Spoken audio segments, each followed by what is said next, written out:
আল্লাহ পাক কলম সৃষ্টি করে প্রত্যেকটা বিষয়কে লিখতে বলেছেন। কলম লিখে ফেলেছে, কালি শুকিয়ে গেছে, কলম উঠিয়ে নেওয়া হয়েছে। অতএব এই দুনিয়ার জীবনে আপনার দুনিয়ার বাড়ি গাড়ি, টাকা পয়সা, রিজিক, ব্যবসা বাণিজ্য, স্ত্রী সন্তান, এইগুলোকে নিয়ে এত বিচলিত হওয়ার কিছু নাই। আপনার আমার তাকদিরে যা লেখা হয়েছে এর একটা দানা আপনি বেশি খেয়ে পৃথিবী থেকে যাবেন না। আর আপনার আমার রিজিকে যা আছে তার এক চুল রেখে আপনি দুনিয়া থেকে যাবেন না। এটাই চূড়ান্ত সত্য কথা। আপনি ঘুষ খান আর সুদ খান আর দুর্নীতি করেন আর মানুষের সম্পদ আত্মসাৎই করেন না কেন, যতটুকু লেখা আছে আপনার তাকদিরে এর বেশি আপনি কিচ্ছু পাবেন না।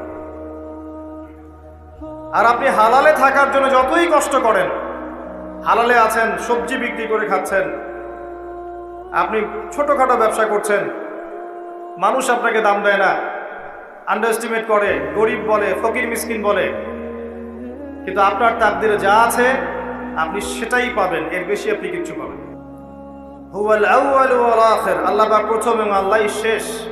কুল্লু মান আলাইহা ফান ওয়া ইয়াবকা ওয়াজহু রাব্বিকা যুল জালালি ওয়াল ইকরাম। প্রত্যেকটা বিষয় ফানা হয়ে যাবে, কিচ্ছু থাকবে না।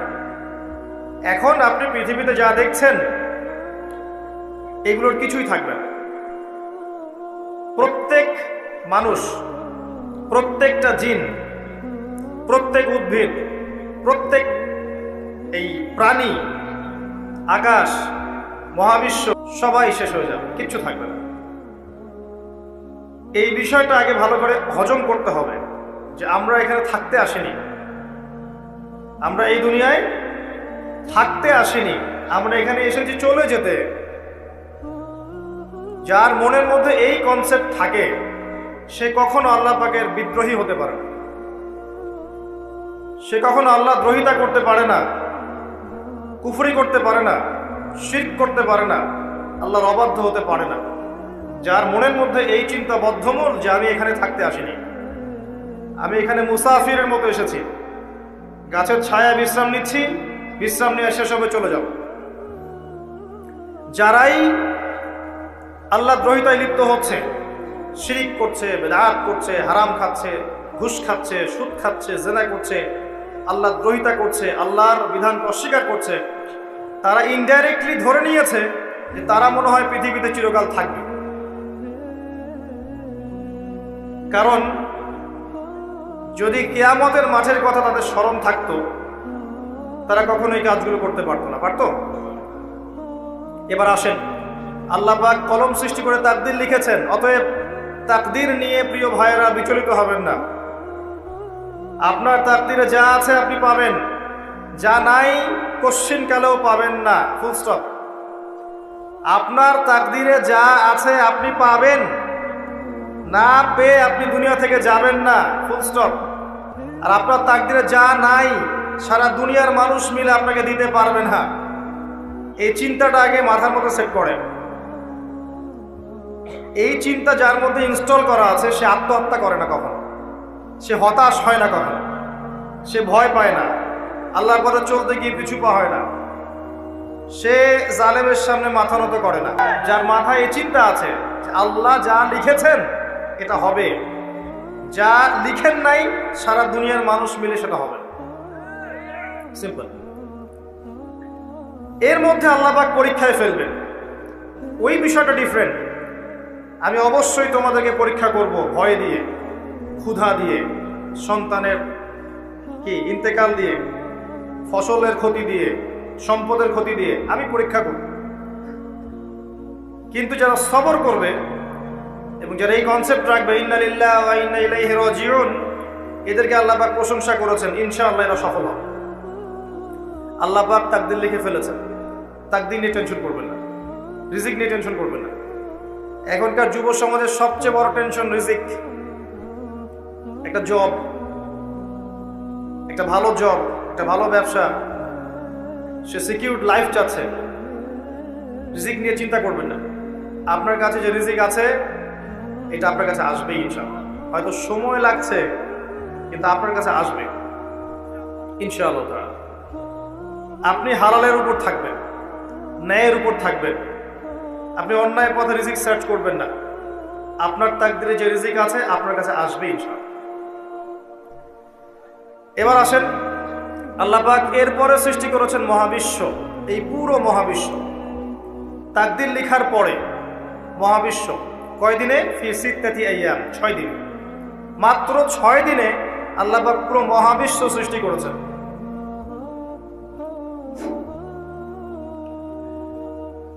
হুয়াল্লাযী খালাকাস সামাওয়াতি ওয়াল আরদা ফি সিত্তাতি আইয়াম সুম্মা ইসতাওয়া আলাল আরশ।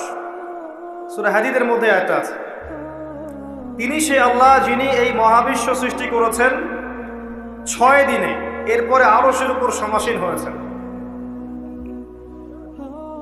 আল্লাহ পাক এর একদিন আমাদের একদিনের মতো নয়, বরং কিয়ামতের মাঠে যেদিন আমরা দাঁড়িয়ে থাকব এই দিনটা হবে আল্লাহর হিসেবে 50,000 বছরের সমান। মানুষ অস্থির হয়ে থাকবে, বিচার শুরু হচ্ছে না কেন। অপেক্ষা করা কাজটা খুব যন্ত্রণাদায়ক, তাই না? কারোর জন্য অপেক্ষা করা, অপেক্ষা করে আছেন, 1 ঘন্টা পর আসবে, এলো না, আপনি অস্থির হবেন। 2 ঘন্টা পরে এলো না, 10 ঘন্টা পরে এলো না, আপনি অস্থির হবেন, পায়চারি করবেন, বই পড়বেন, নাস্তা খাবেন, হাঁটাহাঁটি করবেন, আপনি ব্যাকুল হয়ে যাবেন। অপেক্ষা করা একটা ডিফিকাল্ট কাজ। কিয়ামতের মাঠে মানুষ 50,000 বছর অপেক্ষা করবে, বিচার শুরু হচ্ছে না কি জন্যে। সবাই গিয়ে ধন্না দিবে, প্রথমে আদম আলাইহিস সালাম, তারপরে নূহ আলাইহিস সালাম, ইব্রাহিম, মূসা, ঈসা আলাইহিমুস সালাম। আল্লাহর কাছে একটু সুপারিশ করেন, বিচার যেন শুরু হয় অ্যাটলিস্ট। কেউ কিচ্ছু করতে পারবে না, কারণ সবাই বলবে ইয়া নাফসি ইয়া নাফসি। দূর থেকে একজনের আওয়াজ আসবে, যিনি ইয়া নাফসি বলছেন না, যিনি বলছেন ইয়া উম্মতি ইয়া উম্মতি। সবাই তার কাছে যাবে এবং তিনি আমাদের নবী মুহাম্মদ রাসূলুল্লাহ সাল্লাল্লাহু আলাইহি ওয়াসাল্লাম সিজদায় পড়ে যাবেন এবং তার উম্মার জন্য সুপারিশ করবেন। উম্মার কবিরা গুনাহগার ব্যক্তিদেরকে সুপারিশ করে তিনি জান্নাতে নিয়ে যাবেন ইনশাআল্লাহ। আল্লাহ তাকে ওয়াদা করেছেন, হে নবী, তোমার উম্মতের কোনো ব্যক্তি যদি শিরিক না করে আমার সামনে উপস্থিত হয় আমি তাকে মাফ করে দেব ইনশাআল্লাহ। হাদিসে কুদসির মধ্যেও আছে যে হে আদম সন্তান, তুমি যদি দুনিয়ার সমান পাপ নিয়ে, আসমান জমিন সমান পাপ নিয়ে আমার সামনে দাঁড়াও, কিন্তু আমার সাথে কাউকে শরিক করনি, তাহলে আমি আল্লাহ তোমার সামনে আসমান জমিন সমান ক্ষমা নিয়ে উপস্থিত হব ইনশাআল্লাহ। শোনেন, 1000-999 জন মানুষ জাহান্নামে যাবে, প্রতি 1000-999 জন মানুষ জাহান্নামে যাবে। সহিহ বুখারীর হাদিস 4 বার এসেছে। এখানে ইকুয়েশনটা এমন না যে ম্যাথামেটিক্যালি ক্যালকুলেট করতে হবে, এমন নয়। এটা দিয়ে আধিক্য বোঝানো হচ্ছে, বেশিরভাগই জাহান্নামে যাবে। এই কথা আল্লাহ পাক কিন্তু সূরা আরাফের মধ্যেও বলেছেন 179 নম্বর আয়াতে, ওয়ালাকাদ যারানা লিজাহান্নামা কাসীরাম মিনাল জিন্নি ওয়াল ইনস। একই বিষয়ে কোরআন হাদিস পরস্পর মিলে যায়। এখানে একটা বিষয় বুঝতে হবে, আল্লাহ পাক বলেছেন সূরা নিসার মধ্যে, ইন্নাল্লাহা লা ইয়াগফিরু আন ইউশরাকা বিহি ওয়া ইয়াগফিরু মা দুনা যালিকা লিমান ইয়াশা। আল্লাহ পাক তার সাথে শিরকের গুনাহ মাফ করবেন না, এছাড়া যে কোনো গুনাহ আল্লাহ পাক যাকে ইচ্ছা মাফ করতে পারেন। তার মানে যে বেশিরভাগ মানুষ জাহান্নামে যাচ্ছে তাদের আমলনামায় কোন পাপ থাকতে পারে? কথা বোঝা যাচ্ছে কি? নিঃসন্দেহে তাদের আমলনামায় শিরকের পাপ থাকবে। এটা বুঝতে আপনাকে পিএইচডি করার দরকার নাই। আল্লাহ পাক শিরক ব্যতীত যে কোনো পাপ যাকে ইচ্ছা মাফ করতে পারে। তার মানে তারা জাহান্নামে যাচ্ছে বিকজ অফ শিরক। আমাদের মুসলিমরা এখন শিরক বোঝে না, অমুসলিমরা তো শিরক করেই। যেমন কেউ বলছে ওয়াকালাতিল ইয়াহুদু উযাইরুন ইবনুল্লাহ, ইহুদিরা বলছে উযাইর আল্লাহর সন্তান, নাউযুবিল্লাহ, শিরক। অথচ ওরাই এখন বিশ্বকে রুল করছে, তাই না?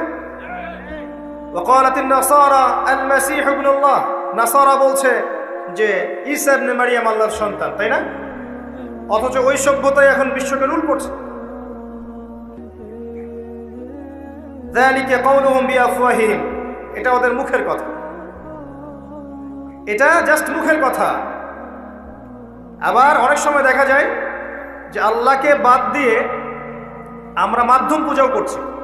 অমুসলিমরা তো শিরক করছেই, যারা মুসলিম তারা দেখবেন আল্লাহকে বাদ দিয়ে মাধ্যম পূজা শুরু করেছে, মাজারের পূজা করছে, কবরের পূজা করছে, মৃত ব্যক্তির ওসিলায় পার পাওয়ার চেষ্টা করছে। মুসলিম থেকে দেখবেন তাকদীরকে অস্বীকার করছে, আল্লাহর হালালকে হারাম করছে, আল্লাহর হারামকে হালাল করছে। মুসলিম থেকে দেখবেন যে হাতে একটা আংটি পড়েছেন, ভাই কি জন্য পড়েছেন? এই রোগ ভালো হবে আমার। গলায় একটা বালা ঝুলিয়েছে, কোমরে একটা মাদুলি, ভাই এগুলো কেন? এগুলোতে রোগ ভালো হবে। মুসলিমদের কথা বলছে, অমুসলিমদের কথা বাদ দেন। যারা বলছে আল্লাহর সন্তান আছে ওদের কথা তো বলার দরকার নেই আমার, কারণ এগুলো স্পষ্ট শিরক। তবে এতটুকু বলি যে 25শে ডিসেম্বরে যারা বলেছে মেরি ক্রিসমাস, বলেছে না? 25শে ডিসেম্বর যারা বলেছে মেরি ক্রিসমাস মুসলিমদের মধ্যে, এরা স্বীকার করে নিয়েছে যে ওই দিন আল্লাহ রাব্বুল আলামিন ঈসা আলাইহিস সালামকে জন্ম দিয়েছেন। নাউযুবিল্লাহ, নাউযুবিল্লাহ।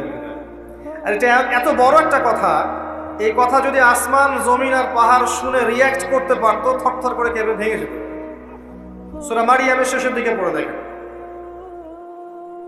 وقالوا اتخذ الرحمن ولدا لقد جئتم شيئا إدا تكاد السماوات والأرض يتفطرن منه وتنشق الأرض وتخر الجبال هدا। পরেন অর্থটা, আসমান জমিন পাহাড় যদি এই কথা শুনে রিয়্যাক্ট করতে পারতো, এরা চৌচির হয়ে যেত। এত বড় একটা কথা বলেছো তোমরা, ঈসা আলাইহিস সালামকে আল্লাহ পাক জন্ম দিয়েছেন। নাউযুবিল্লাহ। তো এরা তো শিরক করছেই। মুসলিমরাও দেখবেন এই যেগুলো বললাম, আল্লাহকে বাদ দিয়ে অন্যের কাছে দোয়া করছে, আল্লাহকে বাদ দিয়ে অন্যকে সেজদা করছে, আল্লাহকে বাদ দিয়ে অন্যের কাছে নজর মানত করছে, আল্লাহকে বাদ দিয়ে অন্যের জন্য জবাই করছে, আল্লাহর তাকদীরকে অস্বীকার করছে, আল্লাহর হালালকে হারাম করে নিচ্ছে, আল্লাহর হারামকে হালাল করে নিচ্ছে। দেখবেন মুসলিমরা করছে। এবার মুসলিম জেনারেশন, এমন একটা প্রজন্ম বের হয়েছে এখন, ইয়াং জেনারেশনের, তারা বলছে যে এই মহাবিশ্ব বিগ ব্যাং থেকে সৃষ্টি হয়েছে, আল্লাহ বলতে কিছু নাই। আপনি বোঝেন কি কারণে প্রতি হাজারে 999 পিপল জাহান্নামে কেন যাবে? কারণটা কি? শিরক। আর এই শিরকটা হচ্ছে আপনার চিন্তায়, আপনার কথায় এবং আপনার কাজে। চিন্তার মধ্যে শিরক। যেমন একজন ব্যক্তি চিন্তা করে আকীদা, যে আল্লাহ ছাড়া অমুকও সন্তান দিতে পারে।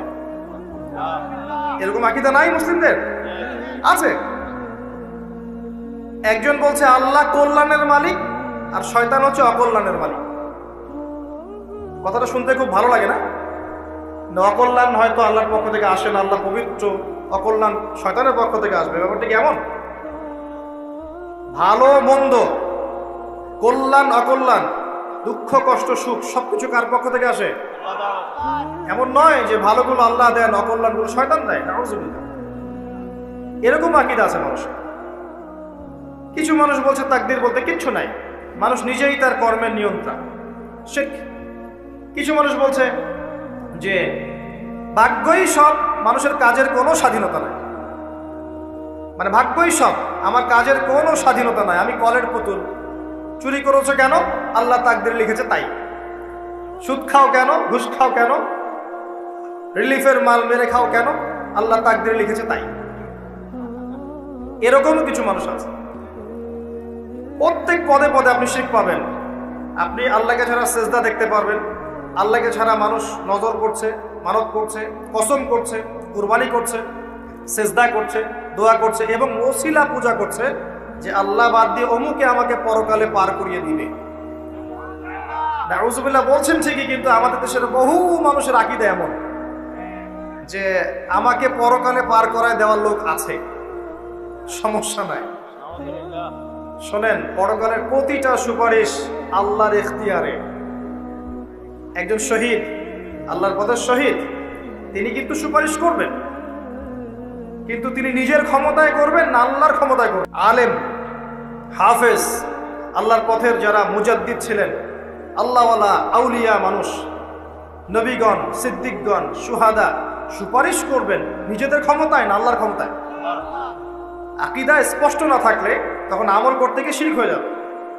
আর শিরক হলেই কি হবে? ওই যে বললাম, প্রতি 1099 জন মানুষ জাহান্নামে যাবে। এবার আসেন, আল্লাহ পাক মহাবিশ্ব সৃষ্টি করেছেন কয়দিনে? এই কিয়ামতের মাঠ কত বছর হবে? কে সেজদা করবেন, সুপারিশ করবেন আমাদের জন্য? মুহাম্মদ সাল্লাল্লাহু আলাইহি ওয়াসাল্লাম। এবার আসেন, যে নবী আমার জন্য সুপারিশ করবেন, যেই নবী আমার জন্য হাউজে কাউসারে দাঁড়িয়ে থাকবেন, যেই নবীকে আমাকে কবরে দেখানো হবে এবং জিজ্ঞাসা করা হবে মান হাযা রাজুল বুইসা ফীকুম, কতজন যুবক, কতজন মানুষ আর কতজন মুসলিম মুহাম্মদ সাল্লাল্লাহু আলাইহি ওয়াসাল্লামের এই সুন্নাহগুলো আমরা মেনে চলব। যাকে কবরে দেখানো হবে, যিনি সুপারিশ করবেন, যিনি আমাদেরকে ছাড়া জান্নাতে যাবেন না, যিনি হাউজে কাউসারে দাঁড়িয়ে থাকবেন, যিনি জান্নাতের দরজায় প্রথম পা নাড়বেন এবং যিনি তার উম্মতকে নিয়ে ফিকির করছেন কিয়ামতের মাঠে, ইয়া উম্মতি ইয়া উম্মতি, উম্মতের মধ্যে কতজন যুব সমাজ মুহাম্মদ সাল্লাল্লাহু আলাইহি ওয়াসাল্লামের সুন্নাহ মেনে চলে? বলেন। মুহাম্মদ সাল্লাল্লাহু আলাইহি ওয়াসাল্লামের উম্মাহ এখন ম্যাক্সিমাম মানুষ নামাজ পড়ে না। মুহাম্মদ সাল্লাল্লাহু আলাইহি ওয়াসাল্লামের উম্মার মধ্যে ম্যাক্সিমাম মানুষ এখন কোরআন পড়তে জানে না। মুহাম্মদ সাল্লাল্লাহু আলাইহি ওয়াসাল্লামের উম্মাহ হয়েও আমরা কোরআনের অর্থ বুঝি না, কোরআনের হুকুম আহকাম মানি না, তার সুন্নাত নিজেদের ব্যক্তি জীবনে, পারিবারিক জীবনে, সামাজিক জীবনে অ্যাপ্লাই করি না। বরং তার আদর্শ মেনে চললে আমাদেরকে মনে হয় আমরা পিছিয়ে পড়েছি। কোন মুখ নিয়ে আমরা তার সামনে দাঁড়াবো এটা ফিকির করতে হবে। আল্লাহ পাক মুহাম্মদ সাল্লাল্লাহু আলাইহি ওয়াসাল্লামকে বলবেন কিয়ামতের মাঠে, সূরা ফুরকান নিয়ে আলোচনা হচ্ছিল না? ওই সূরাতেই আছে। আল্লাহ পাক বলবেন যে তোমার কওমের কি হয়েছিল, কিভাবে বিভ্রান্ত হলো তোমার কওম। নবী সাল্লাল্লাহু আলাইহি ওয়াসাল্লাম শিকায়াত করবেন, ইন্না কওমি ইত্তাখাযু হাযাল কুরআনা মাহজুরা। শিকায়াতটা শুনেন, নবী সাল্লাল্লাহু আলাইহি ওয়াসাল্লাম বলবেন, আমার কওম হে আল্লাহ কোরআনকে পরিত্যাগ করেছিল, আমার কওম হে আল্লাহ কোরআনকে পরিত্যাগ করেছিল। কি করছি কোরআন কেন্দ্রিক আমরা? কতজন কোরআন পড়তে জানি? হাত উঁচু করেন দেখি। মাশাআল্লাহ, সংখ্যা অনেক, আলহামদুলিল্লাহ। এবার বলেন কতজন কোরআনের ভাষাটা বুঝি? হাত উঁচু করেন দেখি। কোরআন পড়েন মাশাআল্লাহ। আয়াতুল কুরসি মুখস্থ আছে কয়জনের? হাত তুলুন। সবার মুখস্থ আছে। এবার বলেন কতজন অর্থ জানেন আয়াতুল কুরসির অর্থ? এটা পরিচিত আয়াত বললাম, একদম পরিচিত। 4-5 জন। দেখেন, ইন্না কওমি ইত্তাখাযু হাযাল কুরআনা মাহজুরা। যে কিতাবের ভিতরে ঢুকতে পারিনি আমরা, তার হুকুম আহকাম, বিধিবিধান কেমন করে বাস্তবায়ন হওয়া সম্ভব? বলেন। আল কোরআনের আলো যে ঘরে ঘরে জ্বালাতে চাই আমরা, প্রত্যেক ঘরের মানুষ যদি কোরআন না পড়ে, না বোঝে, কিভাবে জ্বলবে আমাকে বলো?